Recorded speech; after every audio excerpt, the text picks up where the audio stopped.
Christine, how much does it hurt the WNBA when Caitlin Clark is out? It is devastating to the WNBA when Caitlin Clark is out. I know a lot of us were expecting some sort of dip since Caitlin Clark has been out with injury, but I don't think all of us were expecting the entire viewership of the entire WNBA to be down. And this tweet from Christine Brennan really stuck out to me. She said one player gets injured and more than half the TV audience for the entire league disappears. Has any other athlete ever had that kind of impact on a sport? Golf without Tiger definitely dropped precipitously on occasion, but however, without Caitlin Clark on the court, the WNBA watches helplessly as their entire empire collapses and finds itself in a catastrophic financial freefall, demonstrating once more how little this league has learned about defending the one guy who brought them out of obscurity. This is the tale of a league that keeps shooting itself in the foot while their golden goose is hurt on the sidelines. They are losing millions of dollars every day as a result of their obstinate refusal to accept reality. And the truth is the truth, and the data is there. And what we saw when Caitlin was out the last time, the 5 games that she missed earlier in the season, the WNBA's viewership dropped more than 50%. Not just the Fever, but the entire league. Facts are becoming as uncommon as sold-out WNBA games sans Caitlin Clark in this day of staged drama and social media outrage. The stark reality of the league's reliance on a single player was made public when Clark was sidelined on May 24th due to a quad injury. We are witnessing a recurrence of what transpired now that she is sidelined once more due to a groin injury for an unknown period of time. quad injury jumped to her groin likely because of compensation. But the thing that you have to be careful of is if, say, you try to rush her back from this injury as well, then you're getting into this territory where a very serious injury can happen. That is what the Indiana Fever, that is what Caitlin need to avoid the best that they possibly can. So if it means that Caitlin is out for 3 weeks, if it means that she is out all the way through All-Star, then so be it. Games involving the Indiana Fever experienced a 53% decline in nationally televised WNBA viewing, which fell from an average of 1.81 million people when Clark played to just 847,000 without her. This was a startling 55% decline. This is when the story becomes completely absurd, though.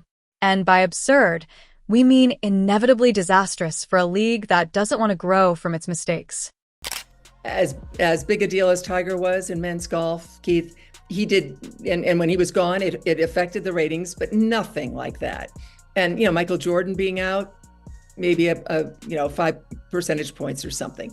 Nothing like this. You can make a strong case, and I will make that case, and have that there is no one single athlete more important to his or her sport or tour or whatever the circuit is that they play on than Caitlin Clark is to the WNBA. The WNBA was busy doing what they do best, doing little to safeguard their most valuable asset, while Caitlin Clark was busy doing what she does best, filling venues to capacity, setting records for television ratings, and making enormous cash. Because it seems that the best course of action is to allow opponents to attack a player who alone accounts for 26.5% of all WNBA economic activity, while lecturing everyone about basketball moves. Clark went down. The WNBA ratings have dropped over 55% across the board. Hey, guess what, guys? The league is Caitlin Clark. The league is Caitlin Clark. She is the WNBA, guys. Sidelined with a left quad strain May 24th. National TV viewership has plunged since then 55%. Before the injury, the Fever, her team, were averaging 1.81 million viewers, almost 2 million. Since her injury, fewer than 850,000. The fact that this precise situation has happened previously is really fascinating. By fascinating, I mean extremely annoying. However, it appears that the league is unable to draw lessons from its own past. The WNBA has previously witnessed a decline in income and ratings following the injury of its top star. It's similar to witnessing someone touch a hot stove, get burned, and then reach for it again right away, saying they had no idea what would happen. News is alarming for the league, and it's alarming for the league because this is such a crucial year for the WNBA. At the end of this season, the WNBA will go into CBA negotiations. If negotiations go well, then every single player in the WNBA has a much better chance of making so much more in their next contract. And that's one thing when you start thinking about how many people stopped watching when Caitlin Clark got injured. A lot of people stopped watching because they are boycotting the WNBA. They don't want to give viewership to any other teams or any other players, whether they like other players on the team or not, because of how the media and the league itself has handled Caitlin Clark and how they have treated her fans. Please subscribe if you're having fun. The financial destruction has been quick and brutal. For a Fever game, ticket prices have fallen by 71%, with some going from $860 to just $250. The average cost of tickets for all of Clark's missed games dropped from $1,370 to $80, a startling drop that reveals a lot about the people who genuinely generate interest in this league.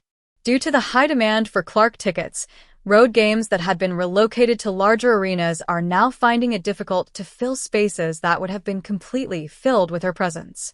Tickets for one of the season's most anticipated games, the Chicago Sky vs. Fever rematch, fell from $210 to $95. One of the most watched WNBA games in history, this duel previously attracted 2.25 million people. However, without Clark, it's just another game that casual viewers don't want to watch. What's really concerning about this is the fact that we are only a month into the regular season and Caitlin Clark has already been out with 2 injuries. With the first one being her having to miss some time with a left quad strain. Now, of course, this is concerning because if you're already on your second injury, you don't want to be that player that is always hurt. Cough, cough, Embiid, cough, cough, Anthony Davis. So I really do hope that the Fever really sits her out right now for a while, only because you don't want her to have more long-term injuries and be more prone to. One of the most outspoken critics of the WNBA's treatment of its star player is seasoned sports journalist Christine Brennan, whose next book, On Her Game, Caitlin Clark and the Revolution in Women's Sports, promises to reveal the league's shortcomings. Following yet another instance in which opponents targeted Clark, Brennan stated, "The WNBA continues to fail to meet the moment. More people than ever before are watching, and this is what they observe." Brennan's critique gets right to the core of the issue. According to figures provided by the league, Clark alone attracts over half of the league's TV viewers. However, they still let her get cheap shots and hard fouls that are only meant to scare their biggest draw. It's similar to witnessing a restaurant owner permit patrons to abuse the chef, whose food is the sole draw for patrons.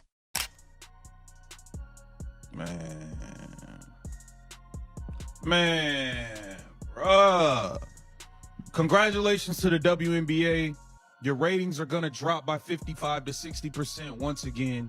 I believe the WNBA has successfully broken Caitlin Clark. The pattern is now as annoying as it is predictable. Opponents who appear to be more focused in making comments than playing basketball give Clark heavy fouls.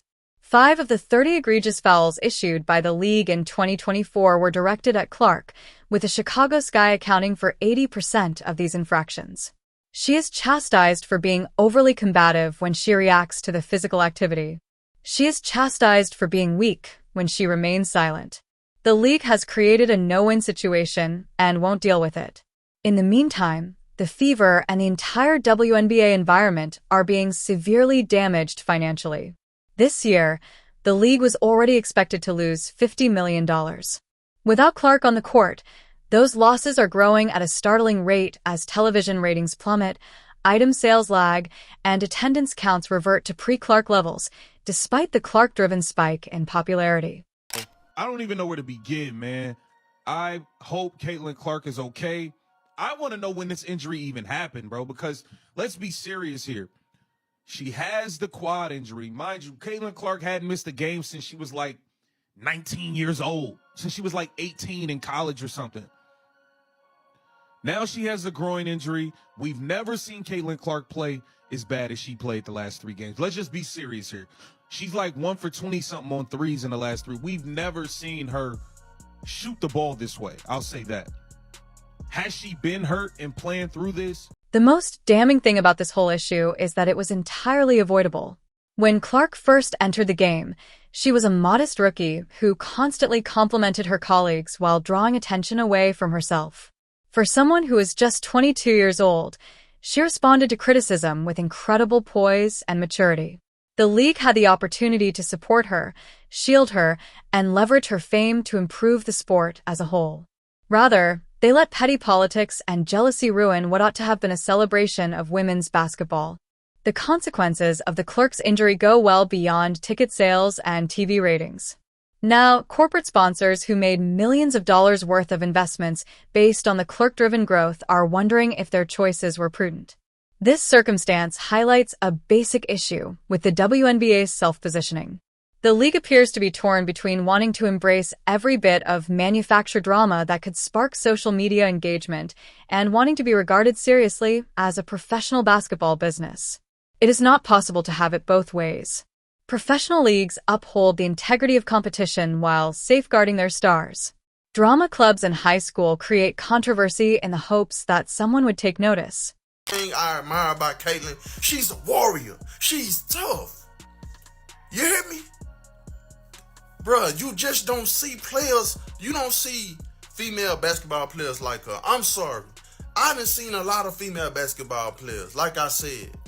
It is unsightly and stark when compared to other professional sports leagues. Can you picture the NBA permitting players to pursue LeBron James with dirty moves for months while maintaining that the sport was merely competitive? Before you could say flagrant foul, the league would put an end to that right away and impose suspensions. However, the WNBA appears to be more than happy to allow this harmful trend to persist, apparently thinking that any attention is beneficial. Fans are refusing to watch other WNBA games because they have lost faith in the sport's competitive integrity as a result of the league's inability to safeguard Clark. You have a significant credibility issue that extends well beyond income and ratings when your own supporters say they won't watch games without your biggest star because they don't trust that the games will be called properly. To clean up, I believe the physicality and all this hacking and fouling that goes on, she getting blindsided by Marina Mabrey. I think all of this stuff is having a wear and tear and an impact. And all you guys are doing are hurting yourselves because the numbers are going to drop and drop and drop. And trust me, when it's time for that collective bargaining agreement, they are going to point to this and say, well, how can we give you guys all this money? What happens if she gets hurt? The WNBA has had numerous chances to change their direction, but they have consistently failed, which exacerbates the situation. Every incident involving Clark ought to have served as a reminder to the league to set clear guidelines about player safety and fair competition. Rather, the same cliched reactions regarding basketball plays and letting the players play have been applied to every event. Ironically, Clark's injury, the exact thing the league ought to have been trying to avoid, has offered the most convincing proof of her worth to the team. The viewership decline of 55% is not insignificant. However, despite this overwhelming evidence, the WNBA doesn't seem to have learned its lesson. As if hard fouls and dirty plays are somehow vital to the game, league officials keep saying things like allowing players to be rough and maintaining a competitive balance. They continue to overlook deadly plays made against Clark while treating normal basketball plays involving her as serious incidents. Every day because of the way they play the game, because I love the WNBA. I love the way they play the game. But we really watching because Caitlyn Clark and everybody watching. Now listen, if I keep bumping her, knocking her down, might get her a concussion, you might hurt her for real. For 2 weeks, she was done with like a hamstring. She was down. 55% of the viewership was down. She comes back the next game, it's about 3 million viewers. Now let me tell you something. Growing up in the hood, they teach you this. Always protect the money. Y'all keep hurting her and all that. She going for a year or two. Ain't nobody gonna watch it. If nobody watches, how y'all gonna make and generate money? The WNBA must make some difficult choices about the type of league they want to be in order to resolve this dilemma, but the solution is straightforward. They must begin behaving like a professional basketball organization if they hope to be regarded as such. They must set precise rules regarding player protection and constantly implement them. The real basketball being played must no longer be overshadowed by artificial controversy. Above all, They must acknowledge that their biggest stars, particularly those who genuinely fill arenas and boost TV viewership, should be shielded from the kind of trolling and targeting that just creates drama on social media. The continuous decline in revenue, attendance, and viewership without Clark is a sobering reminder of what the WNBA was prior to her arrival and what it will become once more if they don't alter their strategy. Without Clark, the league's average viewership this season was only 555,000, far lower than the 670,000 average from the previous year. These figures signify a return to the pre-Clark era of empty venues and pointless games that were only seen by ardent supporters. What I saw walking to the game is what the media don't see. Thousands of kids. Wearing what, Gil? Kids. Huh? What were they Caitlin wearing? Clark jerseys. Were they Fever jerseys? Were they Iowa jerseys? Were they Wherever she played. It was whatever she played. And that's what was more impressive to me. It did that. It wasn't just. It was Caitlin in the back. For her style of play. But her style of play. But it was. It wasn't what we were. It wasn't adults. Right. It was parents bringing their kids and their friends. Mm-hmm. Them seats was kids filled. Right. And that's what they don't understand. They don't grasp that part of it.